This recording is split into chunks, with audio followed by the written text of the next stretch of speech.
저와 함께 사도신경을 신앙하도록 하겠습니다. 전능하사 천지를 만드신 하나님 아버지를 내가 믿사오며 그 외아들 우리 주 예수 그리스도를 믿사오니 이는 성령으로 잉태하사 동정녀 마리아에게 나시고 본디오 빌라도에게 고난을 받으사 십자가에 못 박혀 죽으시고 장사한 지 사흘 만에 죽은 자 가운데서 다시 살아나시며 하늘에 오르사 전능하신 하나님 우편에 앉아 계시다가 저리로서 산 자와 죽은 자를 심판하러 오시리라. 성령을 믿사오며 거룩한 공회와 성도가 서로 교통하는 것과 죄를 사하여 주시는 것과 몸이 다시 사는 것과 영원히 사는 것을 믿사옵나이다. 아멘. 우리 찬송가 200장 부르겠습니다. 달고 오면 그 말씀.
기도하겠습니다.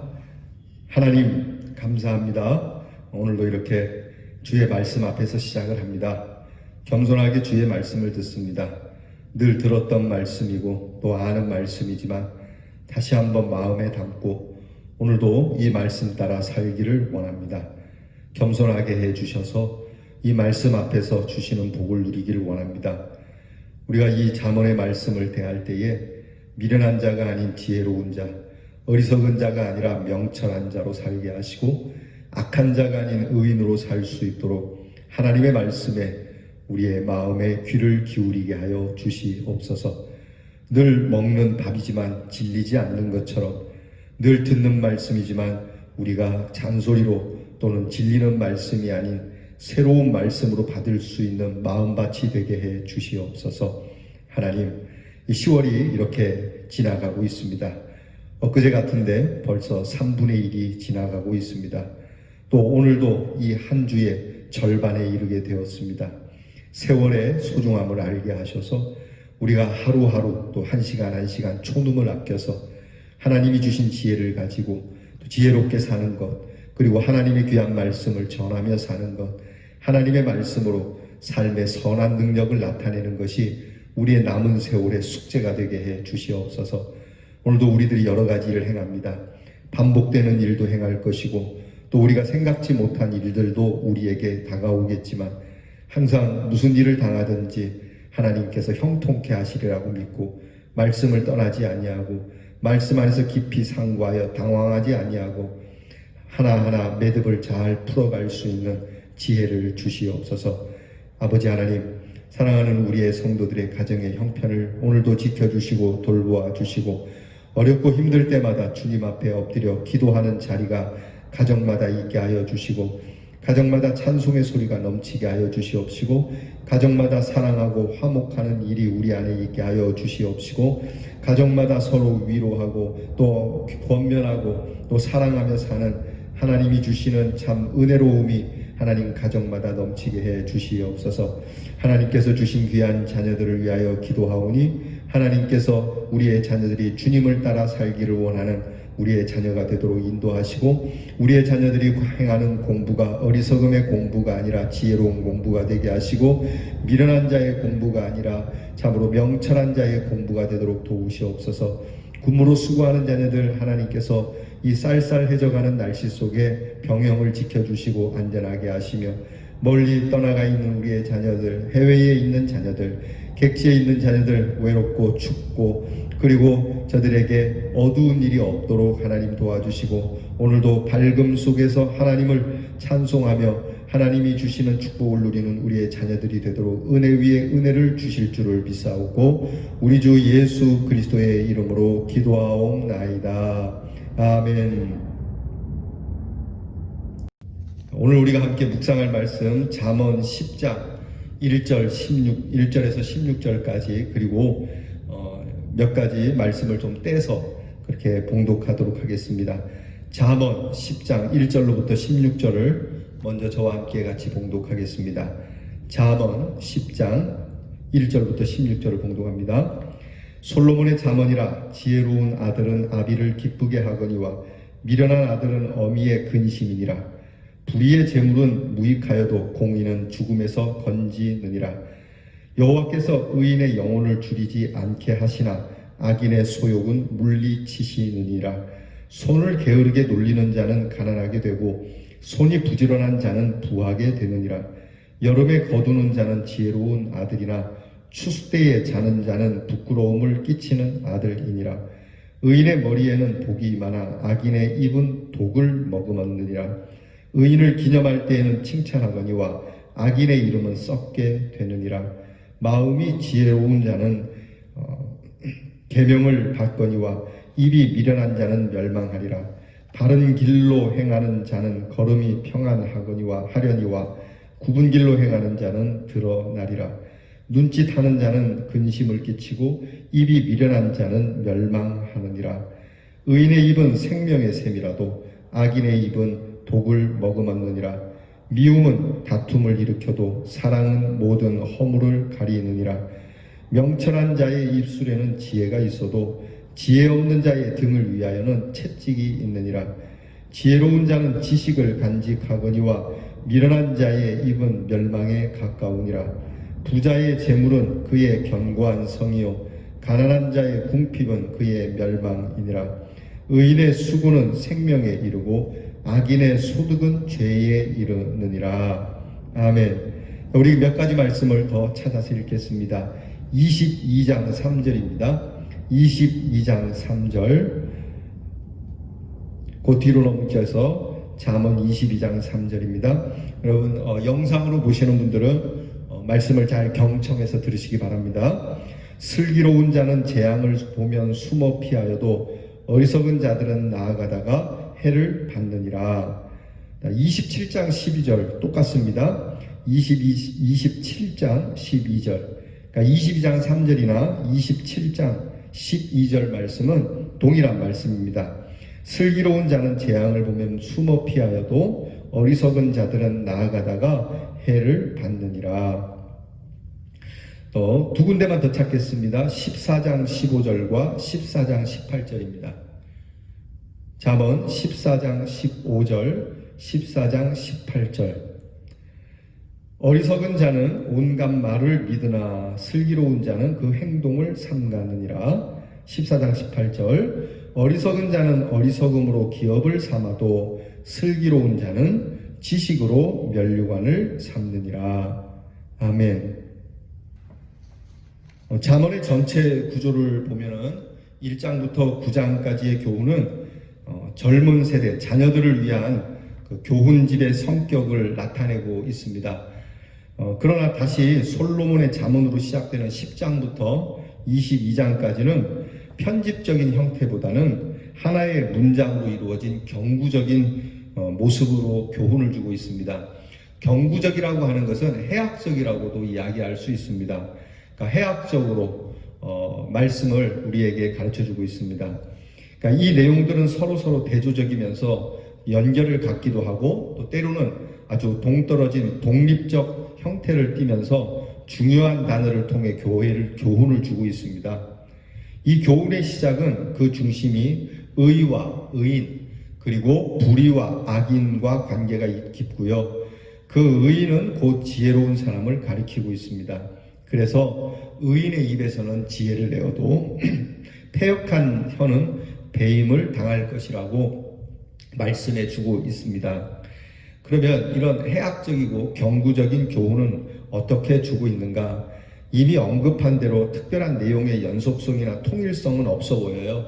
오늘도 우리가 읽은 말씀을 보면 한 절 한 절이 다 독립적으로 느껴지지 않습니까? 뭐가 말씀이 한 주제를 가지고 쭉 이렇게 기승전결을 두는 것이 아니라 의인이라고 하는 것, 그리고 악인이라고 하는 것, 그리고 의로움과 불이라고 하는 것에 대한 주제만 있고 한 절 한 절이 다 독립적으로 되어 있죠. 의인은 이렇게 산다, 슬기로운 자는 이렇게 산다, 부지런한 자는 이렇게 산다, 뭐 이렇게 쭉 독립적으로 말씀을 해주고 있으면서 또 말씀이 어떻게 보면 좀 해학적으로 우리에게 교훈을 해주고 있는 겁니다. 이 내용을 여러 가지 방법으로 분류해서 묵상할 수 있지만 그 에켄이라고 하는 케네디 T 에켄이라고 하는 이분이 분류한 방법으로 묵상을 해볼 수가 있습니다. 좀 복잡하긴 하지만 다양한 내용들을 정리할 수 있기 때문에 유익한 면도 있을 겁니다. 먼저 잠언의 내용을 통하여서 여러 유형의 인물들이 오늘 성경에 나타나고 있습니다. 그 중에 가장 먼저 다루는 것이 이 미련한 자, 어리석은 자에 대한 것이죠. 어리석은 자는 하나님을 아는 일과 영적인 일에 깨달음이 없는 자로서 인생의 경험이 있는 것 같지만 부족하고 세상의 풍습과 사람들의 관계를 제대로 파악하지 못해서 사람들에게 쉽게 속기도 하고 약한 사람들의 목적에 이용이 되기도 하고요. 악한 사람들이죠. 약한 사람 죄송합니다. 악한 사람들이 이용하는 그 이용물이 되기도 하고요. 그리고 유혹하는 자들에게 첫 번째 먹잇감이 되기도 한다는 겁니다. 여러분 이게 순진한 것이 다 좋은 게 아니에요. 순진하지만 지혜가 있어야 됩니다. 그래서 예수님께서 우리에게 뭐라고 말씀하시냐면 제자들에게 너희는 비둘기처럼 순결하고 순진해야 된다. 그러나 또한 뱀처럼 지혜로워야 한다. 지혜는 세상 사람들에게도 좀 배울 필요가 있다. 이게 무슨 말씀이냐면 우리가 하나님 앞에서 신앙적으로 순진하고 순박하고 순결하게 바보처럼 사는 것 같지만 그러나 우리에게는 냉철한 판단과 명석한 그 명철이 있어야 된다는 거예요. 그러니까 명석한 해석이 있어야 돼요. 그러니까 예수 믿는 사람이 그냥 위야무야 그냥 아유 좋은 게 좋은 거다 또는 착하게 사는 것이 좋은 거다. 여러분 그건 아닙니다. 여러분 이게 착한 것과 미련한 것은 다릅니다. 착한 사람이 당한다? 여러분 그렇지 않습니다. 착한 사람 그 마음에는 또한 하나님이 주시는 지혜로 사람들을 판단할 수 있고 세대를 판단할 수 있고 시대를 판단할 수 있는 명철이 없으면 그야말로 그 착함은 오히려 악한 사람들에게 먹잇감이 되어서 놀이개감이 된다라고 하는 것이죠. 그러니까 결국은 그 착함은 어리석음이 되는 것이죠. 여러분 저와 여러분의 착함이 어리석은 착함이 되지 않기를 바랍니다. 사람들에게 놀림감으로서의 착함이 아니라 정말 우리가 우리의 신앙의 바른 길을 걸으면서도 아주 냉정하고 냉철하게 바르게 판단해서 살아갈 수 있기를 바랍니다. 예수 믿는 사람들이 의외로 사기를 많이 당해요. 왜 그러냐면 그게 순진하기 때문에 그렇다라고 얘기를 해요. 여러분 그것은 미련한 겁니다. 예수 믿는 사람이 사기를 당하다니요. 있을 수 없는 일입니다. 사랑과 그리고 사기, 이 둘 차이에는 랑과 기 차이밖에 없습니다. 사랑, 사기. 사랑하기 때문에 내가 알고 사기를 당하는 것과 모르고 사기를 당하는 것은 다릅니다. 아, 내가 이 사람에게 사기를 당하겠구나 딱 알고, 당신 나한테 사기 칠 거 알아. 그래도 내가 당신에게 당신이 원하는 것을 줄게 라고 하는 것과, 사기를 당할 것이라고는 죽어도 생각 못했는데 사기를 당하는 것과는 다른 것이죠. 그러니까 예수 믿는 사람은요, 우리를 대면하는 사람들의 깊은 속은 헤아릴 수 없어도 대충 그들이 어떤 사람, 어떤 목적을 갖고 있는지는 간파할 수 있어야 해요. 그리고 시대에도 그렇습니다. 시대도 그렇고요. 그래서 오늘 성경은 이런 일에 우리가 명철할 것을 가르치고 있습니다. 오늘 성경 말씀을 보면은 한 절 한 절이 다 우리에게 은혜로운 말씀이 돼요. 다는 할 수 없지만 몇 가지만 생각해 보겠습니다. 먼저 우리가 읽었던 10장 1절의 말씀을 보면 지혜로운 아들과 그리고 미련한 아들, 이 여기엔 차이가 있다. 지혜로운 아들은 부모님에게 근심이 안 된다. 그런 말씀 있잖아요. 그런 어른들이 그렇게 얘기해요. 애들 중에 참 애가 좀 약삭빠르고 정말 생활 능력이 강해 보이는 아이들은 부모님이 별 걱정 안 합니다. 아유, 저놈은 공부를 못해도 걱정 안 합니다. 저놈은 밖에 내놔도 살살 노니까 걱정 안 합니다. 그러는 자녀가 있는가 하면, 이거는 공부를 잘해도 걱정이 되는 아이들이 있어요. 아이고, 저거는 공부밖에 모르고 공부라도 해서 어떻게 살아야지, 저거 내내 걱정스럽다, 저거 앞으로 세상 어떻게 살까 라고 하는 그러한 마음을 갖는 자녀가 있죠. 오늘 성경에 그렇게 말하는 겁니다. 그렇게 지혜로운 자녀는 부모를 기쁘게 하지만, 이렇게 미련에 터진 자녀들은 오히려 부모를 근심에 빠지게 한다는 것이죠. 그런가 하면 2절에 보면 불의의 재물은 무익하지만 공의는 죽음에서 건진다. 이게 불의한 재물에 손을 담그지 마라. 오히려 공공의 의의를 추구하는 사람이 지혜로운 사람이다. 3절, 여호와께서 의인의 영혼을 줄이지 않게 하시나 악인이 가진 것은 다 물리칠 것이다. 그러니까 의롭게 살라는 말씀을 하죠. 그리고 4절부터는 부지런하게 살라고 얘기를 합니다. 여러분, 부지런해야 됩니다. 그렇죠? 아침에 일찍 일어나는 새가 먹이도 일찍 먹는 법입니다. 그러니까 부지런하게 움직여야죠. 오늘 성경이 그렇게 말씀합니다. 또한 여름에 거두는 자는 지혜롭지만 추수 때 자는 사람은 미련한 사람이다. 그러니까 물론 거둘 때 거둬야 하겠죠. 근데 미리 거두는 마음으로 사는 사람이 있어요. 그러니까 이게 예전에 제가 그런 책에 잠깐 나온 이야기를 읽은 적이 있어요. 거기에 보면은 성공하는 자와 실패하는 자라고 하는 이야기예요. 성공하는 자와 실패하는 자, 거기에 보면 이런 얘기가 있어요. 성공하는 자는 움직이면서 계산을 하지만, 그러나 실패하는 자는 앉아서 계산부터 하고 앉았다는 거죠.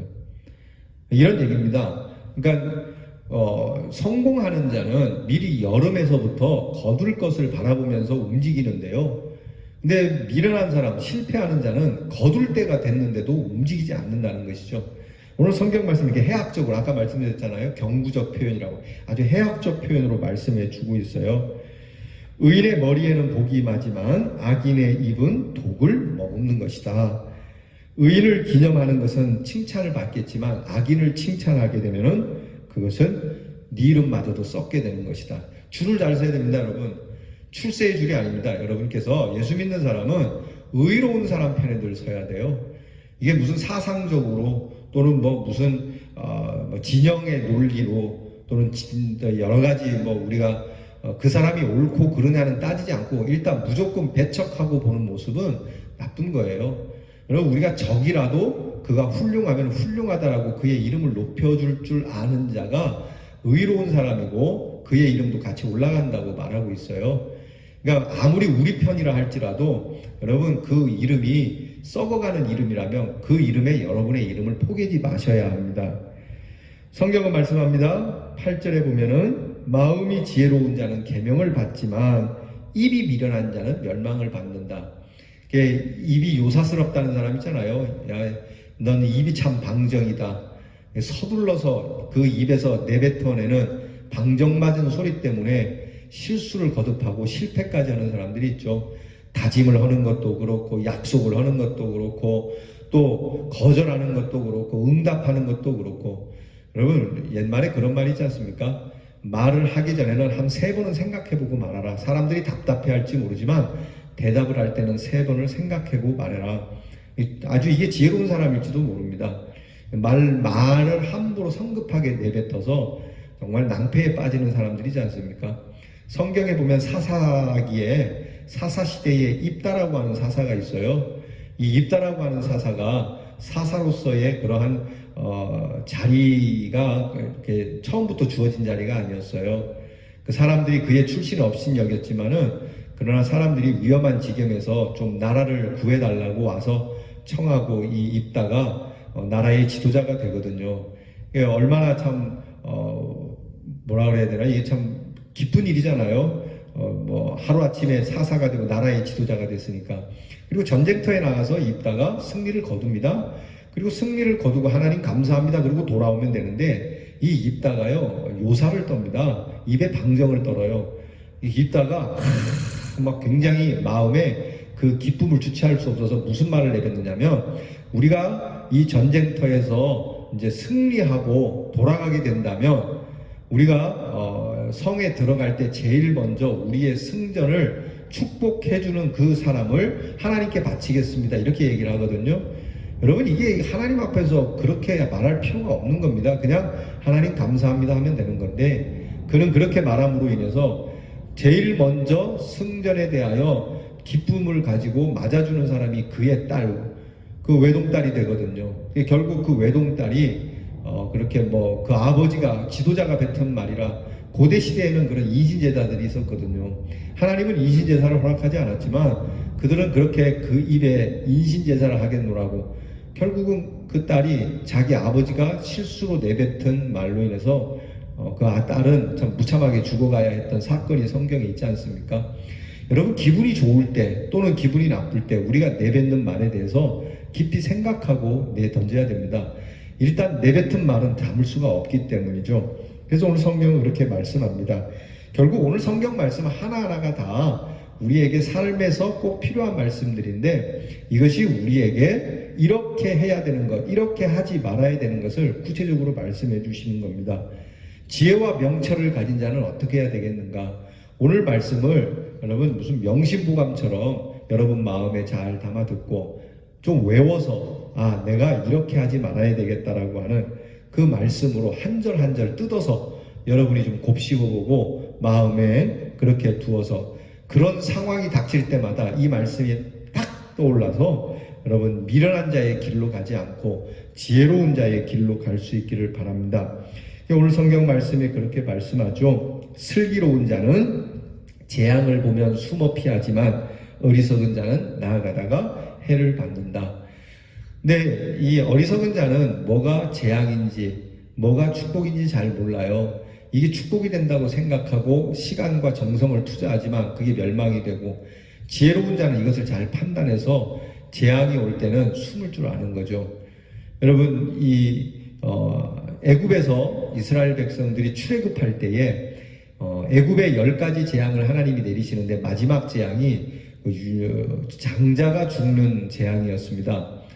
그러니까 하나님께서 모든 애굽에 태어난 자와 그리고 심지어는 이스라엘에서 태어난 자라도 첫째 되는 것은 동물이라도 모든 장자의 것은 다 생명을 뺏어가는 무서운 재앙이었습니다.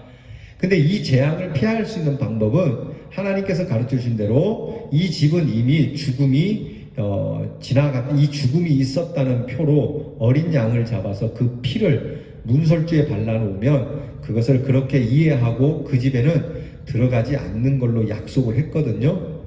자, 이 재앙이 임하였을 때 모세를 통하여서 하나님께서 어린 양의 피를 바르면 여러분들이 죽음을 면합니다. 구원을 받습니다라고 이야기를 했습니다. 그러면 지혜로운 사람은 어떻게 합니까? 이거를 수용하는 거죠. 그래, 맞아. 우리도 어린 양의 피를 바르자. 그렇게 해서 재앙을 피해가게 하는 것이 슬기로운 자이지, 뭐가 그럴까봐 그거는 뭐 사기야, 이거는 미신이야, 그건 못 믿을 거야. 아니, 재앙이 처음부터 그런 재앙이 있었던 게 아니지 않습니까? 재앙이 처음에 나일강이 피로 물드는 재앙으로부터 시작을 해서 많은 재앙, 9가지 재앙이 지나고 그리고 마지막 재앙으로서 주시는 거니까 충분히 듣고 충분히 이해하고 충분히 행해서 이 재앙으로부터 구원을 받을 만한 일인데도 첫 번째 재앙부터 마지막까지 아이고 내가 이 재앙은 무슨 이런 재앙이 웃기지 마라 다 재수고 다 운때고 자연이 그런 것이지 이건 뭐 하나님이 그런 거 아니야 라고 했던 대표적인 인물이 누구죠? 그렇죠. 바로왕이에요. 애굽왕이에요. 애굽왕이 정말 미련한 사람입니다. 끝끝내 재앙을 향하여 나가죠. 재앙을 피해야 되지 않습니까? 재앙을 할 수만 있으면 피해야지 이 재앙이 뭐 이까이 거 그러고 덤비면은 이런 사태가 나는 거죠. 요즘 코로나 아닙니까? 자, 이 코로나 재앙이 지나가기까지 이 재앙을 피하기 위해서는 문 밖에 나오지 마라. 6월절과 같아요. 문 밖에 나오지 마라. 사람 만나지 마라. 여러분들이 집 안에만 있어라. 가급적이면 이렇게 말함에도 불구하고 바로왕처럼 뭐 이런 일이 있을까봐 하고 여러분 이렇게 군집해서 난리지기는 일 애굽의 바로왕과 다룰 바가 없는 사람들입니다. 오늘 성경 말씀 이렇게 얘기합니다. 슬기로운 자는 재앙을 보면 숨치고 재앙을 보면 피하려고 하죠. 그런데 어리석은 자는 막 나가는 것이죠. 여러분 이러한 미련함이 우리에게 없어야 할 것입니다. 오늘 말씀 다시 한번 잘 새기셔서 여러분들에게 닥치는 환난과 어려움이 있을 때는 이것을 피하기 위하여 하나님 앞에 엎드려서 곰곰이 기도하세요. 하나님 어려운 일이 닥쳤습니다. 이 재앙, 이 어려움, 이 고난을 어떻게 피해야 되겠습니까? 지혜를 주십시오. 방법을 주십시오. 기도하면서 묵상하면서 여러분이 좋은 방법을 찾고 그 재앙을 잘 지혜롭게 여러분이 대처하시고 피해를 피할 거면 피하고 또 이 재앙과 싸워야 할 땐 또 싸워야 되겠죠. 그러나 이 재앙을 잘 피하기 위해서 이 재앙을 잘 넘어서기 위해서 그렇게 해야 되는 것이지 이거는 뭐 앞도 뒤도 없고 그냥 대충 아무 생각도 없이 지피지기면 백전백승이라 했는데 이 재앙에 대해서 자기 자신에 대해서 아무것도 모른 채로 무대뽀라고 하지 않습니까? 무대뽀로 재앙 앞에 서게 되면은 결국 해를 받을 수밖에 없다는 것이 오늘 성경의 말씀입니다. 결국 오늘 말씀은 따로따로 한 절 한 절 우리의 삶에 구체적으로 그때그때마다 일어나는 순간적인 일에 대한 깊은 깨달음의 말씀들인데요. 여러분 오늘 말씀 속에서 우리는 항상 하나님 앞에 겸손한 마음으로 참 지혜롭게 살아가기를 간절히 바라고 그렇게 해서 우리에게 환난보다는 하나님이 주시는 축복과 사랑이 더욱 넘치기를 주님의 이름으로 축원합니다. 기도하겠습니다. 하나님 귀한 말씀 주셔서 감사합니다. 살면서 여러 다양한 일들을 경험하겠지만 결국 지혜로운 자는 그 다양한 일 속에서도 하나님이 주시는 복을 받겠지만 미련한 자는 다양한 일을 통해서 다양한 저주를 받을 수밖에 없는 이러한 미련함이 있다는 것을 알게 되었으니 한 절 한 절 이 말씀을 곱씹고 또 씹어서 이 말씀이 우리의 입에서 단내가 나며 우리의 마음에서 이것이 살아 역사하고 그 순간순간마다 이 말씀으로 인하여 하나님이 주시는 축복과 사랑을 받는 우리 모든 대연의 성도 말씀의 자녀들이 되게 해 주시옵소서. 예수님 이름으로 기도하옵나이다. 아멘. 주께서 가르쳐 주신 기도를 다 함께 드리겠습니다. 하늘에 계신 우리 아버지여 이름이 거룩히 여김을 받으시오며 나라 임하옵시며 뜻이 하늘에서 이루어진 것 같이 땅에서도 이루어지이다. 오늘날 우리에게 일용할 양식을 주옵시고 우리가 우리에게 죄 지은 자를 사하여 준 것 같이 우리 죄를 사하여 주옵시고 우리를 시험에 들게 하지 마옵시고 다만 악에서 구하옵소서. 대개 나라와 권세와 영광이 아버지께 영원히 있사옵나이다. 아멘.